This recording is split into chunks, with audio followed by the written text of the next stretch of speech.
Guardians of the Galaxy, the one film that no one actually wanted to see, and then they went to see it, and then they thought, that was pretty damn awesome.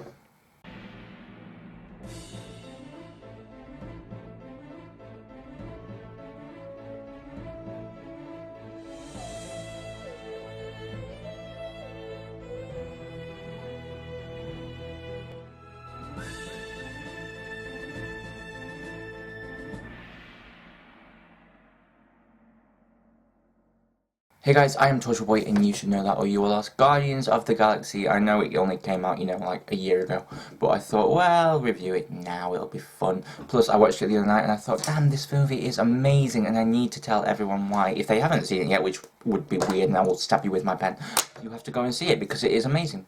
We'll start off with the basic plot of Guardians of the Galaxy. Star-Lord is sent by the Ravagers to go and find a mysterious gem, or orb, that will be sold for a very high price by the little bald guy in the shop who looks a kind of bit like a mouse.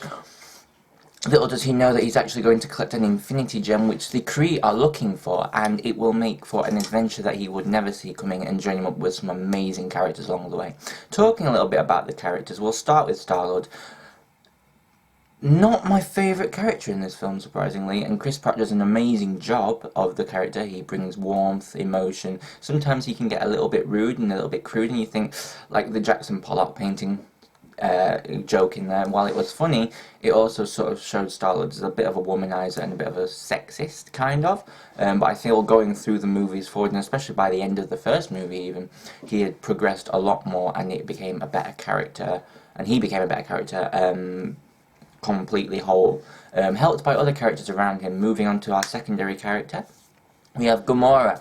Gamora did not impress me as I thought she would impress me. You know me, guys, I love female badass characters, and I was a little bit disappointed by Zoe Salander's performance, not because of her actual performance, but because of the lines she was given. She's being manhandled by some weenie little guys, and she's meant to be one of the most powerful, best assassins in the galaxy. And yet she's getting her ass handed to her by these guys, and then Drax shows up, and then she takes out two guys and threatens him, and then she just lets him go, and then Drax slams her into the wall. More on Drax later, but I kind of felt that while Gamora, she had this reputation as being the most feared woman in the galaxy, she wasn't that scary. But Zoe Saldana actually did a brilliant job of performing what she had. She really gave it her all. Coming on to Bradley Cooper as Rocket Raccoon, easily my second favourite character in the movie. His wit, his companionship with Groot, but I'll come on to Groot later. His amazing sort of comedic timing really makes it so much fun to watch him just totally blow away nearly everyone else in the movie. And to say this is coming from a CGI raccoon, that worries me greatly about our expectations for films nowadays. But seriously, he was incredible. Bradley Cooper really brought the voice work, and I don't think he did motion capture, but he might have done. That would have been awkward. But one of my favourite scenes with Rocket Raccoon is the circle scene where everyone's like stood up saying, we'll fight with you, and then he stands up and he's like, well, look at us all, a bunch of jackasses stood in a circle. He just breaks the tension away completely, and I loved one of the really sensitive scenes with him when he was in the cell with Peter Quill, Star-Lord, and he putting his shirt back on, and you saw all the lines and cuts in him where he'd been genetically modified from a raccoon, and you really started to get a sense of his sort of backstory and everything. Drax, David Bowister did an amazing job as Drax. Dave Bowister, sorry.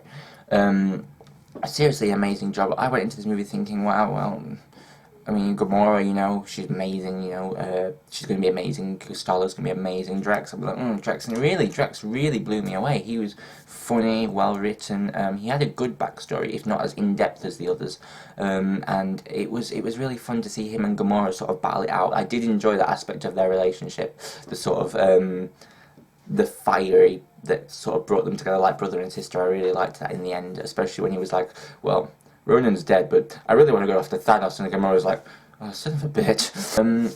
Bringing me to my favourite character of the movie is Groot. Easily the talking tree that says 3 words, or 6, well, 5 technically if you count This final little bit. This the only sentient tree to make me cry, to be honest. The movie ends with him obviously coming back to life, but in the moment where he's sort of just, you know, he's sacrificing his life for the others, and he says to Rocket Raccoon, "We are Groot," and Groot Raccoon music is playing, which I still have on my phone nowadays, because it's just such an amazing theme. Is playing, and I was sat in the cinema with all my mates, and we we're all just sort of, I'm not crying, but just in my eye, dust. It was really, really powerful, and Groot just blows it away, especially when he goes, "We are Groot," and it's like, that is actually a critic's response. Coming up to the bad guys, Ronan the Accuser. Lee Pace did a brilliant job with what he was given, but like Gamora, I felt that he wasn't as well written as some other of the characters. And also Nebula, I won't do a big rundown on the villains, but Nebula I enjoyed very much. Karen Gillan, obviously me being a Whovian, I was going to fall in love with Nebula anyway, but Karen Gillan did an amazing job of bringing the character to life, and I actually think she had a better backstory than Ronan did. Coming on to my top 5 moments of the movie, my number 5 moment, top 5 moment of the movie is the first opening sequence with Star-Lord walking in to the thing, and then the music starts playing, and he starts dancing, and then he's doing that, and then the giant Guardians of the Galaxy sign approaches above, appears above, and you're just like, wow, look at that. And I think it really starts off the movie showing that it's not going to be all that serious. My number 4 favourite scene is another Star-Lord moment when Ronan the Accuser has just destroyed the ship. They're on the ground, you know, he's about to destroy Xandar, and Star-Lord goes, starts dancing in front of him, going, "Ooh, child, things are gonna get easier." Doing that, and he goes, "What the hell are you doing?" He goes, "I'm having a dance off, me and you." And then he goes to Gamora, "Come on." And Gamora's like, actually, I appreciated Gamora more towards the end of the movie than I did at the beginning as she started to warm up. My third favourite moment was when we landed in the ship and Gamora turned, and it was possibly one of the funniest lines of the movie when she went, "Just like Kevin Bacon." That was brilliant. It's amazing how she remembered that line from such a while ago in the movie and just brought it back, and it showed James Gunn really did a really good job at sort of linking the movie together as a whole. And I did start to appreciate her character more as it went on. My second favourite scene, possibly so funny, was Little Groot, Baby Groot dancing. This is tied with my other favourite scene, my other second favourite scene, sorry, which is where Rocket Raccoon stood in the circle again, calling everyone a bunch of jackasses. That was amazing. However, my number 1 favourite scene, which is what I mentioned before, is the Groot Cocoon bit with We Are Groot, the only Marvel movie to ever make me cry. And that was really, really powerful and really well done. I give this film a 9.7 out of 10. It is my favourite Marvel film. You should definitely check it out. If you have watched this review, it is full of spoilers. I'm not quite sure if you need to go and watch the film now, but there are still some amazing lines and still some amazing plots. Can I just bring up one more thing, which is Michael Rooker? He did an incredible job, and the arrow scene, which I won't spoil, but the arrow scene was just amazing as John Deere, where he whistles and the arrow responds very well. Thank you for watching very much, guys. Check out later for a brand new series starting. I'm not going to tell you what, but I think you can guess. Thank you for watching very much. I will see you in the next video. I love you all. Bye.